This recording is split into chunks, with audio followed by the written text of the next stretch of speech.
Reduce সিলেবাসটাকে আরও সংক্ষিপ্ত, আরও ছোট করে নাও, আর হাতে গোনা এই 2-3টি প্রশ্ন খুব ভালো করে প্র্যাকটিস করো। তাহলেই ক্লাস 10-এর টেস্ট পরীক্ষা এবং 2022-এর মাধ্যমিক পরীক্ষা দুটোতেই তুমি সাফল্য অর্জন করতে পারবে। আজকের এই ভিডিওতে আমি তোমাদের জন্য মাধ্যমিক এবং টেস্ট পরীক্ষার দিকে সতর্ক দৃষ্টি রেখে বাংলার সাজেশন নিয়ে হাজির হয়েছি। আজকের ভিডিওটা খুব গুরুত্বপূর্ণ।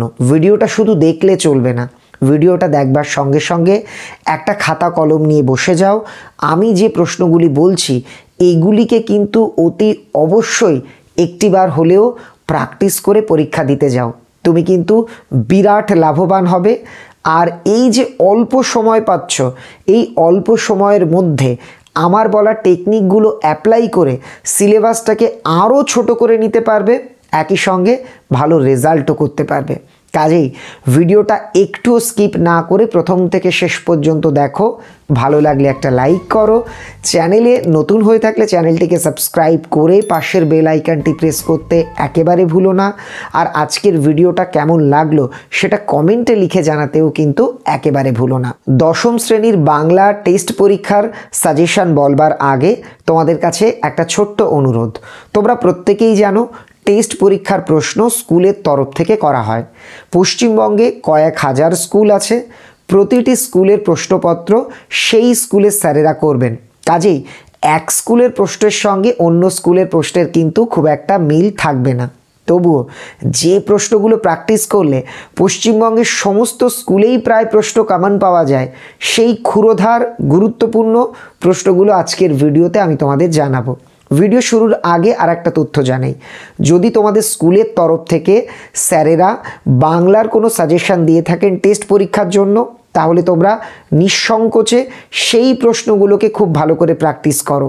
যদি না দিয়ে থাকে 3 বছরের প্রশ্নপত্র 20, 19, 18 মাধ্যমিকের এই 3 বছরের প্রশ্নপত্র জোগাড় করে প্র্যাকটিস করো। আর যদি তোমার কাছে কোনো কিছু না থেকে থাকে, আজকের ভিডিওতে বলা টিপসগুলো মেনে চলো, তুমি 100% লাভবান হবে। আজকের এই ভিডিওতে আমি তোমাদের মূলত 5 নাম্বারের বড় প্রশ্নের সাজেশনগুলো দিয়ে দিচ্ছি। দেখো বন্ধুরা, তোমাদের এবছর রিডিউস সিলেবাস অনুযায়ী গল্প রয়েছে 3টি। কী গল্প? জ্ঞানচক্ষু, পথের দাবি আর বহুরূপী। 3টি গল্প থেকে তোমাদের বড় প্রশ্ন দেওয়া হবে 2টি, লিখতে হবে যে কোনো একটি। তার মানে তুমি যদি খুব ভালো করে 2টো গল্পের বড় প্রশ্ন প্র্যাকটিস করো, তাহলেই কিন্তু তুমি টেস্ট পরীক্ষাতে একটি প্রশ্ন 100% কমন পাবে। এখানে আমার প্রথম চয়েস হলো তোমাদের জন্য জ্ঞানচক্ষু গল্প। আমার মনে হয় পশ্চিমবঙ্গের 99% স্কুলে জ্ঞানচক্ষু গল্প থেকেই বড় প্রশ্ন দেওয়া হবে। আমি তোমাকে অনুরোধ করব, সম্ভব হলে 3টি গল্পেরই প্রশ্ন প্র্যাকটিস করো। যদি মনে হয় হাতে সময় বেশি নেই বা তোমার সিলেবাস কমপ্লিট হয়নি, তাহলে 2টি যে কোনো গল্পের বড় প্রশ্ন প্র্যাকটিস করো। জ্ঞানচক্ষু গল্প থেকে কি করবে? জ্ঞানচক্ষু গল্পের নামকরণের সার্থকতা, তপনের জ্ঞানচক্ষু কবে খোলে প্রথমবার, কিভাবে তার প্রকৃত জ্ঞানচক্ষু খোলে, তপনের চরিত্র বিশ্লেষণ, আর এর সঙ্গে পড়বে যেটা আর কি সবচেয়ে গুরুত্বপূর্ণ, সেটা হলো তপনের গল্প ছাপার পর তাদের বাড়ির ঘটনাক্রম। দেখো, এটা নানা রকম লাইন তুলে প্রশ্নটা আসতে পারে, উত্তর একই হবে। কেমন লাইন তুলে আসতে পারে? গল্প ছাপা হলে যে ভয়ঙ্কর আহ্লাদ হওয়ার কথা, সেই আহ্লাদটা খুঁজে পায় না। কে, কেন, কোন আহ্লাদ খুঁজে পায়নি? তপনের মনে হয় আজ তার জীবনের সবচেয়ে দুঃখের দিন। কেন তপনের এমন মনে হয়েছিল? এই রকম নানা লাইন তুলে আসতে পারে। মূলত তপনের গল্প ছাপা হওয়ার পর তার যে দুঃখ পাওয়া, তার যে প্রকৃত জ্ঞানচক্ষু উন্মিলিত হওয়া, এই অংশ থেকে একটা বড় প্রশ্ন কিন্তু আসতেই পারে। আমি আশা করব এই 3টি 5 নাম্বার মানের প্রশ্ন করলেই এখান থেকে তোমরা কমন পেয়ে যাবে। তবে মনে রাখবে, কিছু স্কুলে তপনের মেষদ চরিত্রটাও দিয়ে থাকে। কাজেই তোমাদের স্কুলে যদি এটা বলে থাকে এবং তোমার যদি প্র্যাকটিস করা থাকে, তাহলে তো খুব ভালো কথা। যদি বলে থাকে তাহলে তো অবশ্যই প্র্যাকটিস করবে। আর যদি না বলে থাকে, তাহলে একবার দেখে যেও, অতটা গুরুত্ব দিয়ে প্র্যাকটিস না করলেও চলবে। আসছি দ্বিতীয় গল্প, বহুরূপী গল্প। মাত্র 2টো প্রশ্ন পড়লেই হবে। বহুরূপী হরিদার চরিত্র। সরাসরি প্রশ্নটা এভাবে না দিয়ে তোমাদের দিতে পারে, খাঁটি মানুষ তো নয়, কার সম্পর্কে এই কথা, তার চরিত্র আলোচনা করো, এভাবেও আসতে পারে।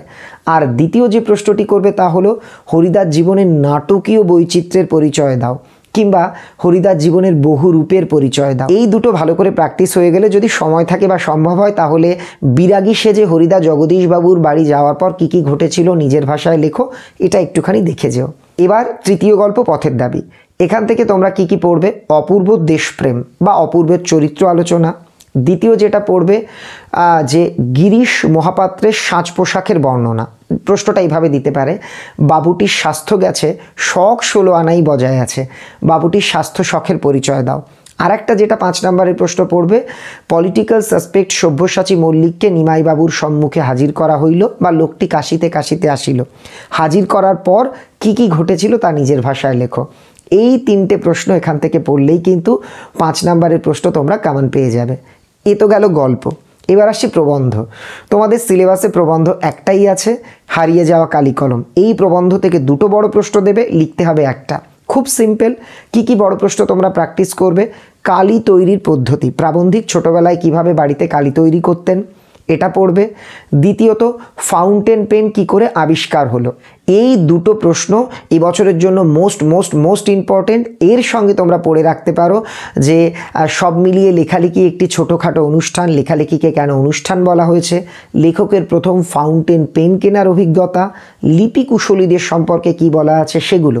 এই 3-4টে প্রশ্ন এখান থেকে প্র্যাকটিস করলে 100% প্রশ্ন কিন্তু তোমরা কমন পাবে। এবার আমরা নাটকের সাজেশন দেব, কিন্তু তার আগে একটা ছোট্ট অনুরোধ, ভিডিওটা ভালো লাগলে একটা লাইক করো, তোমার মূল্যবান মতামত কমেন্টে জানিও। আর তোমাদের স্কুল থেকে যে প্রশ্নগুলোকে বলেছে, বা এখন তোমাদের স্কুলে যে প্রশ্নগুলো স্যারেরা বারবার ধরছেন, সেই প্রশ্নগুলোকে কিন্তু অবশ্যই টেস্টের জন্য ভালোভাবে প্র্যাকটিস করো। নাটক সিরাজউদ্দৌলা, এখান থেকেও তোমাদের 3-4টে প্রশ্ন পড়লেই চলবে। প্রথম, সিরাজের চরিত্র।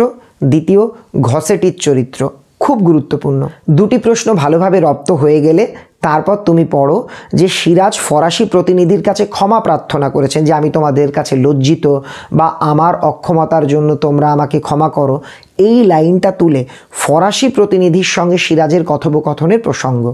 দ্বিতীয় যেটা করবে, ওয়াটস এবং ওয়াটসনের যে চিঠিপত্র সিরাজ আবিষ্কার করেছিলেন, সেই প্রসঙ্গটাও খুব ভালো করে পড়ে নেবে। তৃতীয়ত পড়বে, দেখবে সিরাজ যখন তার সভাসদদের সঙ্গে উত্তপ্ত বাক্য বিনিময় করছেন, সেখানে কিছু আবেগঘন কথা বলেছেন, যে বাংলার ভাগ্যাকাশে আজ দুর্যোগের ঘন ঘটা, বা আপনারা আমাকে শক্তি দিয়ে বুদ্ধি দিয়ে সর্বপ্রকারে সাহায্য করুন। ওই লাইনটা তুলেও কিন্তু প্রশ্ন আসতে পারে। এই যে 3-4টে বললাম নাটক থেকে, এগুলো করলেই যথেষ্ট। কিন্তু কিছু কিছু স্কুল আবার এখান থেকে আরও 2-1টি প্রশ্ন দেয়, যেমন হিন্দু মুসলমানের মাতৃভূমি গুলবাক এই বাংলা, এই লাইন তুলে। রাক্ষসী পলাশী, এই লাইন তুলে দিতে পারে। ও নিঃশ্বাসে বিষ, দৃষ্টিতে আগুন, অঙ্গ সঞ্চালনে ভূমিকম্প, আর কি ঘসেটি সম্পর্কে এই উদ্ধৃতি তুলে প্রশ্ন আসতে পারে। এগুলোও আসতে পারে, কাজেই এগুলো একটু একটু কিন্তু তোমরা দেখে নিও। এবার কবিতা। কবিতা তোমাদের সিলেবাসে রয়েছে 5টা, আর এখান থেকে বড় প্রশ্ন হয় 2টো, লিখতে হয় একটা। তার মানে তোমাকে কিন্তু খুব বেশি খাটতে হবে এই জায়গাতে প্রশ্ন কমন পেতে গেলে। তবে আমার মনে হয় অসুখী একজন, অভিষেক, প্রলয় উল্লাস, এই 3টে কবিতা ভালো করে পড়লেই কিন্তু তোমরা বড় প্রশ্ন কমন পাবে। আবার কিছু কিছু স্কুলে আফ্রিকা থেকেও বড় প্রশ্ন দিতে পারে। তো তোমরা কি কি করবে? আরও ভেদে ভেদে থাকি কবিতা থেকে, তার বিষয়বস্তুটা একটু ভালো করে পড়ে নিও। বিষয়বস্তুটাই আর কি আসতে পারে। দ্বিতীয়ত, আফ্রিকা কবিতা থেকে আফ্রিকার উপর সাম্রাজ্যবাদীরা যেভাবে অত্যাচার চালিয়েছে, সেই অংশটা, আফ্রিকার জন্ম কিভাবে হলো, আফ্রিকার কাছে ক্ষমা চাওয়ার প্রসঙ্গ, এই 3টে অংশ খুব ভালো করে পড়ে নেবে। আসছি প্রলয় উল্লাস। প্রলয়কে দেখে কেন উল্লাস করতে বলা হয়েছে, বা এই কবিতায় কবির বিদ্রোহী সত্তা কিভাবে ফুটে উঠেছে, সেটা একটু ভালো করে পড়ে নেবে। বা জগৎ জুড়ে প্রলয় কিভাবে ঘনিয়ে এসেছে, মানে মোট কথা কবিতার বিষয়বস্তুটা এটাও তোমরা পড়ে নিও।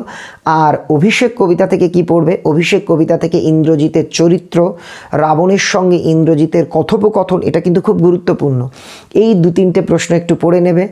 আর থাকছে অসুখী একজন। এখান থেকে কিন্তু একটা প্রশ্ন এবার খুব গুরুত্বপূর্ণ, সেটা হলো যুদ্ধের ফল কি হয়েছিল। প্রশ্নটা নানা লাইন তুলে আসতে পারে। একটা লাইন খুব জনপ্রিয়, যে তারপর যুদ্ধ এলো, যুদ্ধের পরিণতি কি হয়েছিল নিজের ভাষায় লেখো। এই যে প্রশ্নগুলি বললাম, 1-2 করে এই প্রশ্নগুলো করলেই চলবে। এবার আসছি কোনি উপন্যাস।